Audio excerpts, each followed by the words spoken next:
우리의 삶에서 가장 힘들고 고통스러운 때는요, 영적으로 안개가 낀 것과 같은 그런 상태일 때입니다. 자신에 대해서 무슨 일이 일어나고는 있는데 또 하나님께서 분명히 나를 향한 무언가 뜻이 있기는 있는데 그것을 명확하게 알지를 못할 때 굉장히 답답합니다.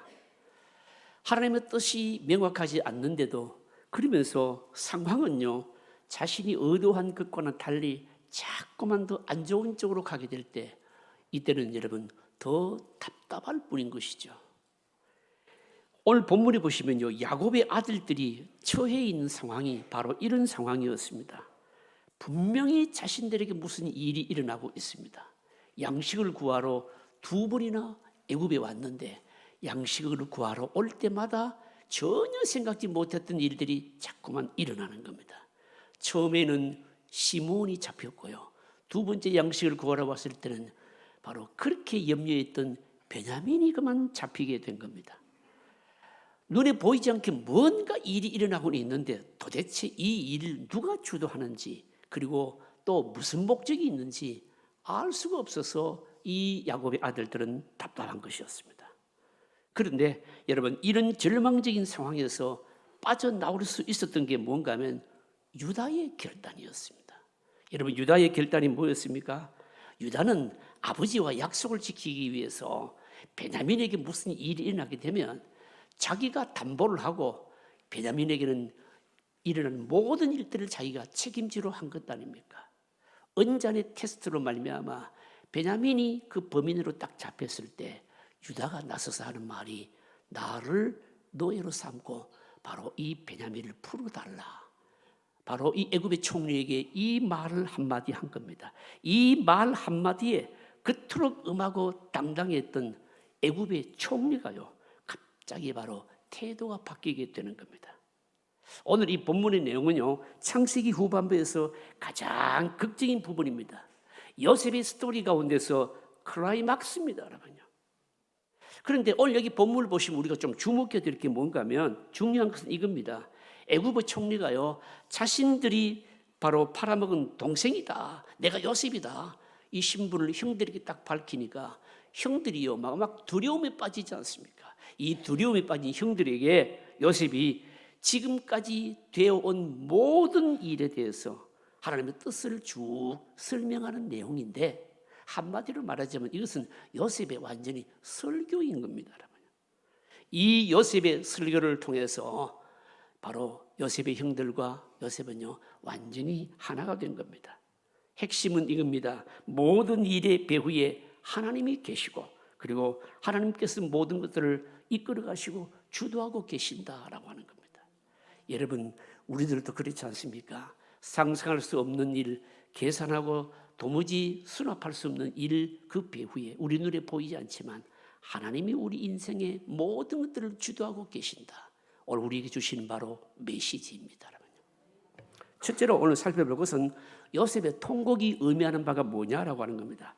요셉은요, 유다의 말을 듣고서는요, 더 이상 정을 억제하지는 못하고 주위 사람들을 다 물리치고 대성 통곡을 합니다. 그런데 이 요셉의 통곡이요, 소리가 얼마나 컸던지 바로의 궁에까지 들렸다라고 말씀합니다. 2절에 보시면 요셉의 큰 소리로 우니 애굽 사람들에게 들리며 바로의 궁중에 들리더라.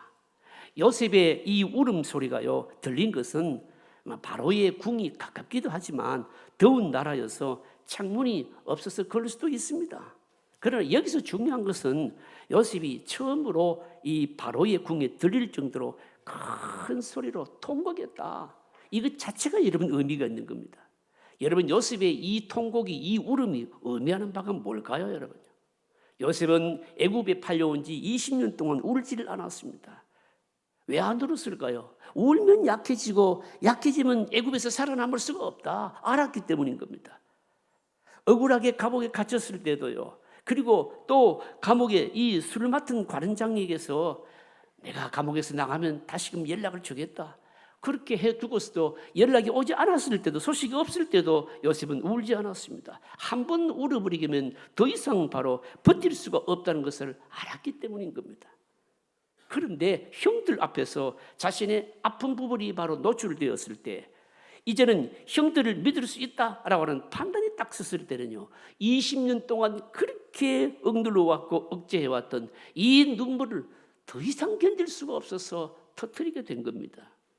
여러분, 이것을 보게 되면 바로 요셉도 외로움과 아픔과 상처를 지닌 굉장히 평범한 사람이었다는 것을 알 수 있는 겁니다. 아주 참 정상적인 것이죠, 여러분요. 가끔요, 어마어마하게 슬픈 일을 당했는데도 불구하고 입을 다물지 않고 꼭 다물면서 여러분 울지 않는 사람이 있습니다. 비정상입니다, 여러분요. 마음 깊숙한 곳에 응어리와 상처가 있는데 그것을 막 감추려고 막 남에게 보이지 않으려고 그러면서 이중적인 모습을 나타내면서 아주 강한 자의식을 가지면서 전혀 표현하지 않는 사람들이 있는데 그것은 여러분 바람직하지를 않습니다. 여러분, 슬픔은 울어야 되는 것이죠. 기쁨은 여러분 웃고 표현하는 것이 굉장히 건강한 자의식인 겁니다, 여러분요. 요셉은요, 주위 사람들을 다 물리치고 지금 울고 있지 않습니까? 이것은요, 바로 자기 형제들 사이에 이 비밀을요, 애굽 사람들까지 알릴 필요가 없다라고 생각한 것입니다. 요셉이요, 애굽 사람들에게까지 자신의 정체를 밝히게 되면 형들이 20년 전에 자기를 팔아먹었던 거 이거 어떻게 숨기겠습니까? 이 얘기를 해야 되는 것이죠. 그러나 굳이 애굽 사람들에게 이런 형제들 간의 비밀, 속사정, 그리고 또 이 야곱의 가정을 통해서 이루고자 하시는 하나님의 계획들까지 다 밝힐 필요가 없다라고 생각한 것이죠. 요셉은 형들을요, 그냥 자연스럽게 만날 수가 없었습니다. 여러분 한번 생각해 보십시오. 자기를 죽이려고 했던 형들 아닙니까? 팔아먹은 자들 아닙니까? 어떻게 여러분 쉽게 여러분 이게 이해가 될 수가 있겠습니까? 야속한 것이죠, 여러분요. 그럼에도 불구하고 아버지를 보고 싶고, 그리고 핏줄이 뭡니까? 베냐민을 보고 싶고요. 그러니까 뭡니까? 이 사랑과 증오가 이 요셉의 마음속에 완전히 뒤범벅이 되어 있는 겁니다. 여러분, 우리도 이럴 때가 있잖아요, 여러분요. 형제 간에도 말입니다. 굉장히 미운 감정들이 있습니다. 미우면서도 뭡니까? 또 뭡니까? 지울 수 없는 것이 형제 관계 아닙니까, 여러분? 그런데 20년 만에 만나보니까 형들이 변해 있었던 겁니다. 그동안에 요셉이요, 자신의 정체를 계속 숨기면서 형들이 그동안 어떻게 변해 있는가를 살피지 않았습니까? 자신을 팔아넘긴 것에 대해서 깊은 죄의식을 가지고 있었던 것을 본 겁니다. 특히 자신의 분신이라고 할 수 있는 베냐민이 어려움에 딱 처했을 때에 목숨을 걸고 베냐민을 지키려고 한 것을 보면서 이제는 더 이상 바로 내 자신을 숨길 수가 없구나. 바로 요셉이 확신했다라고 하는 겁니다. 그토록 이해할 수 없었던 형들이요, 하나님께서 그들을 바꿔놓으신 것이죠. 그러니까 뭡니까? 요셉의 감정이 격렬하게 폭발했다라고 하는 겁니다. 여러분, 이 억눌렸던 감정이 터져나옴으로 말미암아 요셉의 내면이 어떻게 됐을까요? 이 요셉의 통곡은요, 요셉이 완전히 치료되는 눈물이었다라고 하는 겁니다. 물론 여러분, 요셉이요, 애굽에 와서 모진 고난을 겪으면서 애굽 감옥에서 나와서 총리가 되었을 때 물론 과거의 상처가 좀 여러분 치료될 수가 있었을 것입니다. 그러나 사회적인 성공이요, 그 사람의 마음속에 있는 엉어리를 완전히 치료해 주지를 못합니다. 요셉에게 중요한 것은 마음의 이 상처는 사실은 치료되지 않고 엉어리로 남아 있었던 것이죠. 그런데 형들이 신앙적으로 변해 있는 모습을 보면서 요셉의 마음속에 바로 이 처진 모든 틀이, 엉어리가 다 깨어지면서 이게 뭡니까? 바로 통곡으로 나타나게 되었다라고 하는 겁니다. 사랑하는 성도님 여러분, 요셉의 이 통곡은 대단히 중요합니다. 여러분, 우리들 안에도 요셉처럼요, 오랜 세월 동안 눌려놓은 슬픔도 있을 것이고 상처도 있을 수도 있을 것이고요, 과거에 좋지 않은 기억들 여러분 많이 남아 있을 수 있습니다. 한 번쯤 울어버리면 좋은데 한 번 울어버리면 도저히 자신을 주체할 수 없을 것 같아서 여러분 그 울음을 터뜨리지 않고 있는 경우가 많이 있죠. 어떤 경우에는요, 여러분 많은 사람들이 그런 분들을 봅니다. 마음속에 막 분노가 차 있어서 좀 누구에게 뭐 욕이라도 좀 해서 이 분노를 좀 풀어버리고 싶은데, 그런데 그 대상이요, 부모인 경우도 있고 형제인 경우도 여러분 있잖아요. 그래서 쉽게 분노를 못 터뜨리는 경우도 있습니다. 여러분, 이런 것들은요, 한 번 우리가 터뜨리고 실컷 통곡할 필요가 있는 겁니다. 특히 그 아픈 부분을 말씀으로 건드릴 때는요, 하나님 앞에 내어놓고요, 실컷 울어야 됩니다. 왜냐하면 그렇게 울고 나면요, 나를 감추고 있던 모든 껍질을 벗어버릴 수가 있거든요. 여러분, 이런 껍질을 벗어버려야, 그래야 사람이 자연스럽고 편안하게 되고요, 그리고 다른 사람도 다 포용할 수가 있는 겁니다. 여러분, 많은 경우에 과거의 여러분 아픔이요, 현재의 상처로 남아있는 경우가 많이 있습니다. 여러분요, 여러분, 내면의 상처가 치유되지 않으면요, 관계의 장애를 반드시 가져오게 되어 있습니다. 상처가 지속되게 되면요, 생명력을 잃어버리게 되고 건강한 삶을 살 수가 없습니다. 언제나 불안하고 두렵고요, 작은 실수에도 마음이 늘 불안할 수밖에 없습니다. 어떤 사람들을 보게 되면 겉으로는 다 포기한 것 같은데 오히려 이기심과 욕심이 많고요, 자존심을 더 세우려고 하는 사람들이 있잖아요. 여러분요, 왜 그럴까요? 하나님의 은혜와 사랑을 온전히 여러분 누리지 못하기 때문에 그런 겁니다. 사랑하는 성도님 여러분, 내면의 아픔과 슬픈 기억들이 치료되는 은혜가 있으시기를 바랍니다. 여러분요, 어떤 사람을 보면요, 바늘 끝도 들어가지 않을 만큼이나 엄격하게 자신을 통제하면서 자기가 자신을 용납하지도 않고, 그리고 다른 사람도 용납하지 않는 그런 사람들, 자의식이 아주 강한 사람들을 보게 되면, 이런 사람들은 사실은 마음 깊숙한 곳에 있는 내면을 치료받을 길이 없죠. 여러분요, 완벽한 것처럼 이중적인 모습을 보면서 자신의 결점도 용납 못하고 다른 사람의 결점도 용납하지 못하는 사람들은 하나님이 주시는 여러분 은혜의 풍성함을 누릴 길이 없는 겁니다. 예배를 드릴 때만큼이라도 자신의 틀을 깨고 여러분 우는 것은 여러분 대단히 중요합니다. 예배 드릴 때가 아니더라도 개인적으로 기도할 때도 그렇고요, 또 아니면 하나님을 묵상하면서 말씀이 우리를 건드리게 될 때, 그때 여러분 뭡니까? 있는 모습 그대로를 틀어놓고 통곡하고 우고 내면을 치료받는 것은 하나님의 백성들이 누리는 특권이고요, 그리고 여러분 복이고요, 여러분 은혜인 겁니다. 여러분요, 울 때는 울어야 됩니다. 그것이 바로 복이라는 거죠. 여러분, 오늘 둘째로 생각할 것은요, 드러나는 하나님의 뜻입니다. 드디어 요셉이 형들에게요 자신의 정체를 드러냅니다. 한번 보실까요? 이 말이 중요합니다. 4절 말씀입니다. 4절 같이 읽으실까요? 요셉이 형들에게 이르되 내게로 가까이 오소서. 그들이 가까이 가니 이르되 나는 당신들이 요셉이니 당신들이 애굽의 판자라. 여러분, 저는 오늘 이 설교를 준비하면서 이게 참 부족한 설교자가요 말로 설교를 하기보다는 이거 뭐 좀 드라마로 좀 한번 만들어서 하면 좀 우리가 봤으면 얼마나 좋을까, 이런 생각을 제가 하게 되었습니다. 여러분 한번 상상을 한번 해보십시오. 여러분요, 지금 여러분 요셉의 형들이 얼마나 충격이겠습니까? 죽은 줄로 알았던 그 동생이요 자기들 앞에 떡 살아있는 겁니다. 살아있는 정도가 아니고 애굽이 지금 총리가 되어 있는 것 아닙니까? 여러분, 이 바로 애굽의 총리 요셉은요 지난날에 이 형들의 뭡니까? 죄악스러움, 비밀들 다 알고 있는 거 아닙니까? 사람을 딱 죽이고 나서 이게 완전히 완전범죄로 처리했다 생각했는데, 죽였던 그 사람이 딱 살아나서 여러분 앞에 나타났다고 한번 생각해 보십시오. 여러분 성뜩하지 않습니까? 여러분 아연질색할 일이죠. 여러분요, 요셉이 주위 사람들을 다 내보낸 이유를 충분히 이해할 수가 있습니다. 요셉이 하는 말이 뭘까요? 여러분 5절 한번 보십시다. 5절 같이 읽겠습니다. 당신들이 나를 이곳에 팔았다고 해서 근심하지 마소서, 한탄하지 마소서. 하나님이 생명을 구원하시려고 나를 당신들보다 먼저 보내셨나이다. 여러분 요셉이요, 여러분 이럴 수가 있잖아요. 여러분요, 형들 나 그렇게 미워하고 팔아버렸는데 나는 죽지 않고 살아있고 이 높은 자리에 올라앉아 있어서, 이렇게 말할 수도 있잖아요. 그런데 그런 뉘앙스의 말은 전혀 없습니다. 요셉이 하는 말이 뭡니까? 자기를 애굽에 오게 하시는 분은 뭡니까? 하나님이시라는 겁니다.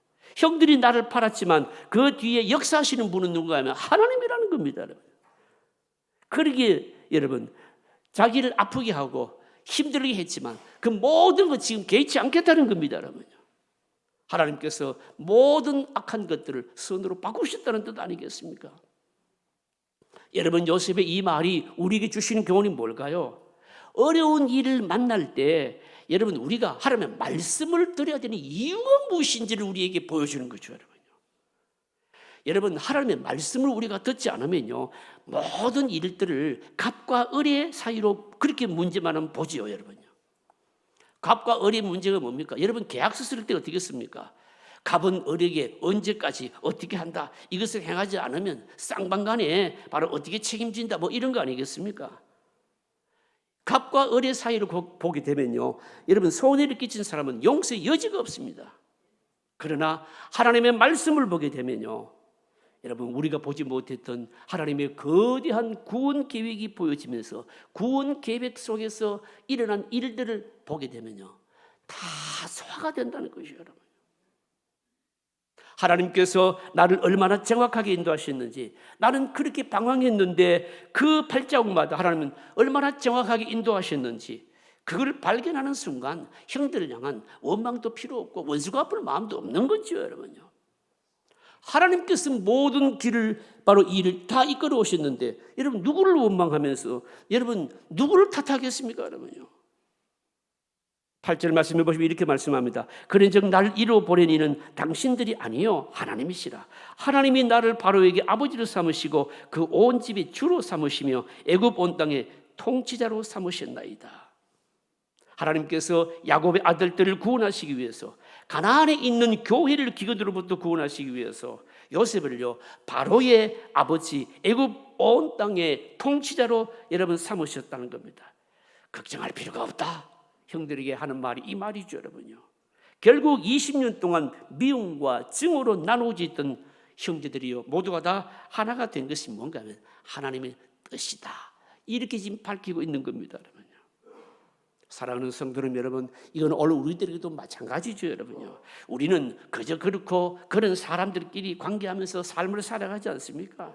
살면서 손해보기도 하고 원망하기도 하고 뭐 상처받기도 하고 그렇게 살아가죠. 여러분요, 그러나 이런 일상적인 이 모든 수평적인 일상의 모든 삶들을요, 여러분 수직적으로 하나님의 뜻 안에서 우리가 해석하고 의미를 찾고 볼 수 있어야 된다는 거죠. 여러분요, 하나님의 뜻을 통해서 삶을 바라보게 되면요, 보는 관점이 완전히 다르게 되는 겁니다.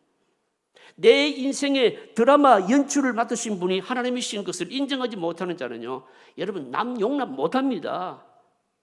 나를 애굽에 팔려가게 한 자는 한 것은요, 형들이 아니고 하나님이시고, 나로 하여금 그동안에 긴 고난의 길을 걷게 한 것도 형들 탓이 아니고 하나님이시고, 또 후에 애굽의 이 치리자가 된 것도 바로가 아니고 하나님이시라는 겁니다. 모든 것이 하나님으로 말미암아 되었으니까 하나님께로 돌아간다는 것이 요셉의 믿음이었고 의식이었다는 겁니다. 사랑하는 성도님 여러분, 오늘 우리들이 회복해야 될 것이, 가져야 될 믿음의 관점이 바로 이거 아니겠습니까? 우리는 좋은 일, 여러분 크고 행복했던 일 물론 감사해야 되죠. 좋지 아니하는 일들도 어떻습니까? 그 일들 속에서도 말입니다, 오히려 하나님께서 선하신 목적이 있고 구원을 이루시고 생명과 관계되는 일이라고 하는 것을 우리가 믿게 되면요, 내가 좀 손해보고, 그리고요 내가 좀 뭡니까 좀 비난받는 그런 일들도 뭡니까 소화할 수 있다는 것이죠. 여러분요, 내가 당하는 손해와 고생이, 고난이 생명과 관계되어 있고 하나님의 뜻을 나타내는 것이라고 믿는다면 여러분 얼마든지 받아들일 수 있다는 겁니다. 여러분 참 하나님의 백성인 것이죠. 오늘 마지막으로 생각한 것은 용서의 이유입니다. 요셉은요, 영광스럽게도 자신이 바로 구원을 위해서 선택된 도구라는 믿음을 딱 가지고 있어서, 그래서 형들을 뭡니까 용서합니다. 요셉에게는요, 내가 구원을 이루는 이 도구다, 이 믿음이 아주 분명했습니다. 형들에 앞서서 하나님이 나를 먼저 나를 애굽에 보내시고, 또 형들이 나를 종으로 팔아버렸겠지만, 그리고 또 이 땅에 심한 흉년이 여러분 들고, 이런 모든 것들, 자기가 총리 대신이 된 것, 이 모든 것들이 다 하나님께서 섭리를 이루시는 과정이었다는 겁니다. 도구였다는 겁니다. 여러분 이런 의식이 없으면 우리가 여러분 억울한 일, 여러분 상처받은 일 어떻게 여러분 소화하고 이해할 수가 있겠습니까? 하나님께서 나를 부르시고 사용하셨다. 이 믿음이 있었기 때문에 형들이 되었을 말입니다. 전혀 과거를 탓하지 않았다라고 하는 것입니다. 요셉이 긴 시간 동안 연속되는 고난 속에서 발견하고 있는 것이 뭘까요? 하나님이 내 인생을 온전하고 계신다는 것이죠, 여러분요. 이상한 꿈을 꾸게 하신 때부터 나를 쓰신다고 믿은 겁니다, 여러분. 어떤 여러분 기관차를 타고 여러분 기관차 안에요 마냥 뛰어다니는 그런 아이가 한 명 있었습니다. 보기에는 부모도 없고 혼자 같았는데 막 기관차 안을 막 뛰어다니면서 그렇게 당당할 수가 없습니다. 기차가요 역에 쓸 때마다 어딘가 막 쫓아갔다 오고 그러는데 하도 이상해서 물어봤습니다. 물어보니까 하는 말이 뭔가 하면 그 기차를 운전하는 이 기관사가 자기 아버지래요.